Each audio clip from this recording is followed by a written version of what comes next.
Olivia, that's all you get. You owe me $700 for the dumplings at Karen's birthday celebration, a gathering I had never been invited to before. That's what Lily told me. In front of me, there was just a single dumpling, as if feeding the Pat. Lily said with a laugh, "Here you go, Karen." The elementary schooler seemed to be in on the joke too, laughing at me. Mother and daughter both mocked me with the same demonic grin, completely extinguishing any affection I had for my granddaughter. "I've had enough. I'll just pay the bill and head home," I said, standing up. Lily, still smiling, waved me off dismissively. Disappointed in Jack, who wouldn't even meet my eyes if they wanted to celebrate with just their immediate family of 3. That's fine by me. I was willing to pay, but with that attitude, any desire to celebrate had long since vanished. No matter what they say, I'm never getting involved again, I thought irritably as I went to settle the bill. Then someone tapped my shoulder. Hearing her words, I decided to get back at Lily and her family. I'm Olivia. This year, I turned 65. Blessed with children, I've led a normal life, though my husband was always focused on his work and not much of a talker. I believed we had a good relationship. I thought my life was without major upheaval. But there was one thing that troubled me. Lily, my eldest son's wife. I understand that it's common for wives and mothers-in-law to not get along. However, Lily's attitude of treating me as an enemy just for being the mother-in-law was causing me trouble. "Olivia, you're always free at home, right? Let me do you a favor and take care of your cute grandchild." "Lily, I have plans today. I told you I can't do last-minute favors, remember?" "I never heard that. Maybe you just think you told me." I never knew what set her off. But Lily always had a harsh attitude towards me. She'd call suddenly or come over unannounced, dumping tasks on me without caring about my plans. Even if I helped, she'd never thank me, saying a parent should naturally do that much. But if I refused, she condemned me as some terrible villain. Lately, I've been finding excuses not to comply with her demands, yet Lily would confront me, labeling me as a heartless person, accusing me of treating her poorly, or not loving my grandchild. Lily seemed to truly despise me. The final straw was when Karen, my granddaughter, started elementary school, and I was taking care of her after school. "Grandma, you're mean to Mom, aren't you?" Karen's words caught me off guard. "What? No, why would you say that?" "That's what Mom says. You always lie and say you don't," Karen replied, tears welling in her eyes. Apparently, Lily had been telling Karen that I was mean to her, and I was confronted with such accusations from Karen. I had no idea what she was talking about and tried to get the details from Karen. But Karen, seemingly taking Lily's words at face value, just kept calling me a liar, making it impossible to have a conversation. I couldn't understand why Lily would manipulate such a young child to dislike me. With no idea what to do or what was even happening, I was at my wit's end. When I talked to my husband, his response was dismissive. "She's a child. She probably doesn't understand yet." He didn't seem too concerned. Consulting my eldest son, Jack, was no better. His cold reply was, "Handle your own problems." Probably just tense around the mother-in-law, worrying about being ordered around because she's the wife. I would never do that. It's unbearable being targeted with such hostility. So what am I supposed to say? Should I tell her to be nicer to Mom? If I do that, it'll look like I'm siding with Mom, and things will become even more strained between us. It's not about taking sides. If she dislikes me, I want to know why. If she wants nothing to do with me, she should keep her distance. Try to understand how it feels to be reluctantly asked for favors. She's the mother of your beautiful grandchild. Mom, can't you just compromise a little? Jack's policy of non-intervention always seemed to side with Lily, no matter how much I pleaded. It felt like he was just brushing me off, telling me to endure it. At times, I couldn't help but vent to my close friends about these issues, yet their responses were always something like, "That's how sons' wives are." And I continued to struggle without finding a solution. Even when advised to keep my distance, it was always Lily who initiated contact. Whether I listened to her calmly or subtly rejected her, I found myself at a loss dealing with an unsatisfied Lily. During this time, I was informed by Lily about celebrating Karen's 10th birthday at a famous Chinese restaurant. Despite sending gifts for every celebration, including birthdays, I had never received a word of thanks from my eldest son's family. Instead, I was met with remarks like, "Olivia, you have no taste. It's better if you just give us cash."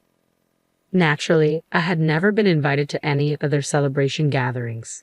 After being told not to interfere with family events, I had refrained from getting involved. Karen's birthday celebration is at her favorite Chinese restaurant. You're coming, right, Olivia? Lily's invitation made me suspect something unpleasant. Still, if I didn't go, I would surely be blamed for not attending my granddaughter's birthday. After much thought, I decided to attend the celebration, although I had a bad feeling. Part of me hoped that maybe they were trying to mend our relationship. If my suspicions turned out to be true, I would stop involving myself with them. With that thought, I went to the Chinese restaurant on the appointed day. But as expected, my faint hope was immediately betrayed. Lily and her family, waiting for me, looked at me and sneered with malice. Look, there's shark fin soup, Karen's favorite. Since Grandma is paying today, let's eat a lot, Karen exclaimed with excitement. When I expressed my surprise, Lily burst out laughing as if greatly enjoying herself. Initially, I had thought it wouldn't be a problem to pay for the meal, considering it was to celebrate Karen's 10th birthday. However, Lily's declaration as if it was a given, even before I'd offered, took me by surprise. You're not planning to eat without paying, are you, Olivia? How brazen, Lily remarked. I never had such intention, but Lily could have at least mentioned the cost beforehand. What? I told you in advance. Don't blame others for your forgetfulness. It's true what they say about memory loss in old age, Lily retorted with sarcasm, making me realize that what I had hoped for was never going to happen. I decided to eat quickly and leave. As I was about to enjoy the delicious-looking dishes laid out before me, something happened. Hey, what do you think you're doing? Lily snapped as I reached for one of the expensive-looking dishes. She slapped my hand away, her gesture akin to scolding a child for a mistake. Sweating with uncertainty, I wondered if I had done something rude, but seeing me flustered, Lily laughed mockingly and said something outrageous. Today, Olivia, you're just the wallet, so no eating, Lily declared. What, Olivia? Did you really think you were invited for Karen's celebration? It's obvious you're here to pay the bill. That's right, pay up. Be grateful we even let you sit at the table. Don't even think about touching the food, Karen joined in, insulting me. Seeing this, Jack turned his face away from me and said nothing, in a situation with no allies. My heart felt like it was being squeezed. I sighed, unable to find a solution to the relentless harassment. Feeling sick, I even started to think about just going home. Then, as if struck by an idea, Lily dropped a single dumpling onto my empty plate. Well, can't be helped, I guess. You can eat that much, Mom, she remarked, tauntingly. A single dumpling? Olivia, that's all for you. You owe $700 for that dumpling, Grandma, Lily continued, her tone laced with sarcasm. That's so lame, even Karen, a grade schooler, joined in, laughing at me. Their demonic smiles, mother and daughter alike, mocking me, extinguished any affection I had left for my granddaughter. This was the moment I decided to cut ties completely. I didn't feel like celebrating her birthday anymore, but as a severance, it was a small price to pay. I've had enough. I'll pay the bill and leave first, I declared. What? You're leaving already? Thanks for the meal. Please just leave me alone from now on, Lily responded dismissively. I was disappointed in Jack, who wouldn't even make eye contact until the end. No matter what was said, Jack wouldn't reprimand Lily or even Karen. Trying to contain my intense anger, I went to pay the bill. As I approached the cash register, the flustered owner appeared. Dear customer, I'm sorry, but the course meal is still ongoing. Could you please wait a little longer? I'm sorry, but I need to leave now. Can I just pay the bill first? I replied, feeling impatient. Didn't you like the food? The owner asked, puzzled. The dumpling was delicious. Just the dumpling. Was there something in the other dishes you didn't like? I inquired, realizing that Lily had reserved a course meal, and the owner was confused. As I was leaving halfway through, he approached me, wondering how to explain the situation. Feeling foolish to cover for my eldest son's family, I blurted out, I'm apparently just the wallet. Then someone tapped my shoulder from behind. It was Mary, a friend who had listened to my complaints before. I saw everything just now. It's much worse than what you told me, she said. When did you get here? I asked, surprised. Just before you all arrived. I heard the whole thing as it happened, Mary explained. She had been at the same restaurant with her colleagues from work and happened to witness how my eldest son's family was treating me. Hurrying to talk to me as I headed to the register, seemingly more outraged than me, Mary said, You don't need to pay, and stopped my hand. Listen, Olivia, even if it's your grandchild, that behavior is not normal. At her age, she should know better than to treat family that way. But no matter what I say, Nobody listens to me, not even my son, Jack. So, you're just going to let them walk all over you. Mary's words made me realize something. Looking back, my eldest son's family, unconcerned about me, was happily chatting and enjoying their meal. They probably don't even consider me family anymore. Jack glanced at me for a moment but quickly averted his eyes as soon as we made eye contact. Seeing such a pitiful attitude, I felt like the person sitting there was not my son. If they don't understand words, then show them with actions, Mary encouraged. Thank you, Mary. Can I ask for a little help? I felt encouraged by Mary's support. The owner, sensing the uneasy situation, nodded at me as if to say he was on my side. I'm sorry, but I only ate one dumpling, I explained. Understood. Let's do this. Based on our explanation and the owner's decision, I only had to pay for the one dumpling. As I ate, it felt awkward to put out just a few bills. But the owner smiled, processed the payment, and handed me the receipt. The rest of the bill will be paid by those who ate. No worries. Thank you very much, he reassured me. In a situation with no allies, I found unexpected salvation in the kind restaurant owner and my friend. Internally, I felt that this alone was a good enough punishment for them. But after receiving advice from Mary, I wasn't planning to let their divine retribution end there. I'm sorry and thank you so much for today. I expressed my gratitude to Mary. It's all right. From now on, if they treat you badly, speak up firmly, okay? Mary advised. Yes, thank you. Actually, I have another favor to ask, if that's okay, I added before watching her return to the restaurant. Then, I headed home, ready to deliver a final blow to my eldest son's family.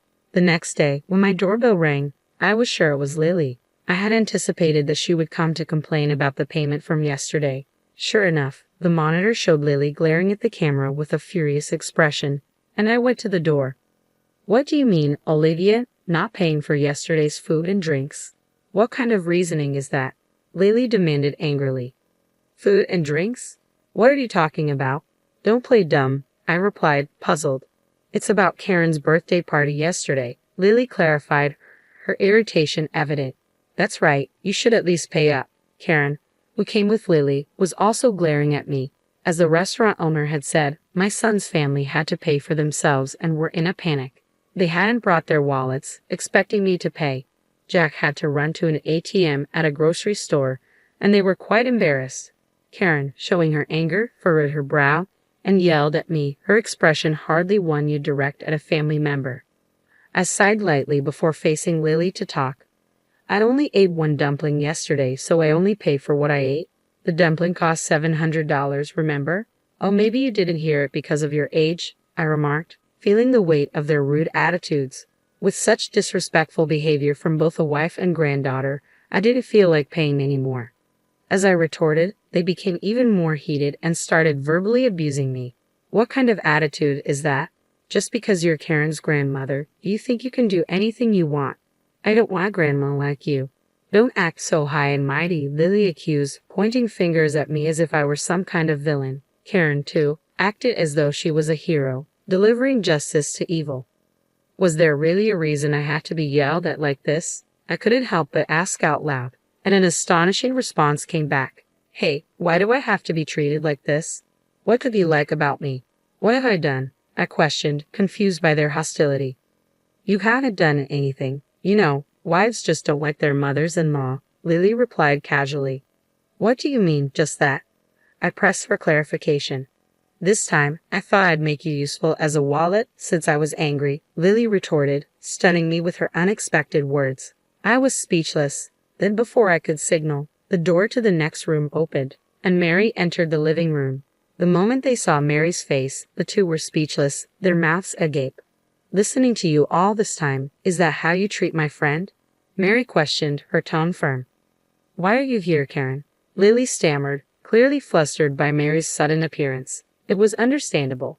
Mary still worked as a language teacher in a certain classroom and was also the teacher of the language class that Karen attended. When I had spoken to Mary, the situation was so different from Karen's behavior in class that she had trouble believing me. But after yesterday's incident, Mary had become my ally and came to my house today. When Karen expressed her wish that I was her real grandmother, I was touched. Don't be deceived. Miss, this woman made my mom cry before, Karen accused, her tone sharp. My friend wouldn't do that. Besides, you just said Mom wasn't mistreated, right? But Mom, Grandma was mean to you, right? Karen continued, seemingly believing everything Lily had told her about me without hearing the details. Lily, apparently not expecting to be overheard, looked panicked. She became visibly nervous, glancing at Karen with a troubled expression. I was speechless at Lily's inability to come up with a better excuse for her actions. Miss, please listen to our side too. Just because she's your friend, it doesn't mean you should take Olivia's side, Lily pleaded, attempting to win Mary over with excuses. But Mary was judging based on the behavior she had witnessed, not on Lily's unsubstantiated claims. With no chance of Mary siding with them, Karen, scolded by her teacher, looked like she was about to cry. Only giving one dumpling and then expecting $700 in payment. That's no way to treat family, is it? Mary questioned, her tone pointed. But it was my birthday, so it's only natural for Grandma to pay. That's what Mom said, Lily interjected, trying to justify their behavior. Considering your attitude earlier, those kinds of words wouldn't come out unless you really looked down on someone. You usually don't speak to your grandmother like that, do you? Mary countered, her words piercing through the tension. Shocked by her favorite teacher's words, Karen seemed deeply affected. Seeing Karen's reaction, Lily, while still glaring at me, was at a loss for words. It wasn't a complaint, it was the truth. I just happened to see what was going on. Well, I won't forgive you, Olivia. Don't think you can see your granddaughter again, Lily declared angrily. Fine by me. I'd like to ask the same. Don't involve me anymore, I retorted. Lily left, pulling Karen's hand and looking resentful. As I watched them leave, I finally let out a sigh of relief. Seeing this, Mary patted my back. After all that, they won't be able to act so arrogantly anymore. Thank you, Mary. Sorry for always relying on you. I expressed my gratitude. It's fine, Olivia. They wouldn't listen to you, right? With that attitude, it's no wonder, Mary reassured me, her cheerful demeanor saving me. I was able to cut ties with Lily and her family. It's a shame I couldn't say anything to Jack, but I don't expect to hear anything more from Lily. Seeing the usually confident Lily taken aback cleared the frustration I had been carrying. However, apparently Lily and Karen got into an argument because Lily had lied to Karen about me, leading to Mom made the teacher dislike me. Karen still couldn't be appeased, and Lily called me to complain. Explain the situation to Mary. Is it okay for Karen to stop going to her language class? Lily asked. What's there to explain? Mary saw everything for herself. What more is there to say? If you admit to harassing me, then my story won't be a lie, I responded. Why, you could at least agree with me on that, Lily pleaded. No way. That's your responsibility. You should sincerely apologize to Karen, I insisted. Lily called me several times, but since she told me to stay away, I stopped answering. Jack also called, confused about which side to take between Lily and Karen. Disgusted with his indecisive attitude, I echoed the words once said to me, handle your own problems. Anne continues to attend Mary's class and has become much quieter since being scolded that day. Well, she was too energetic before, so maybe this is just right for her now, I reflected. As a sign of reflection, I hope so. Don't worry about it, Olivia. As a teacher, I'll keep an eye on her, Mary reassured me. Thank you. I owe you so much, Mary. I expressed my gratitude. Don't mention it. We're friends, after all, Mary said nonchalantly. Please don't worry about it. I couldn't help but feel grateful to Mary. Next time, I plan to go out with Mary and finally enjoy the Chinese meal we missed.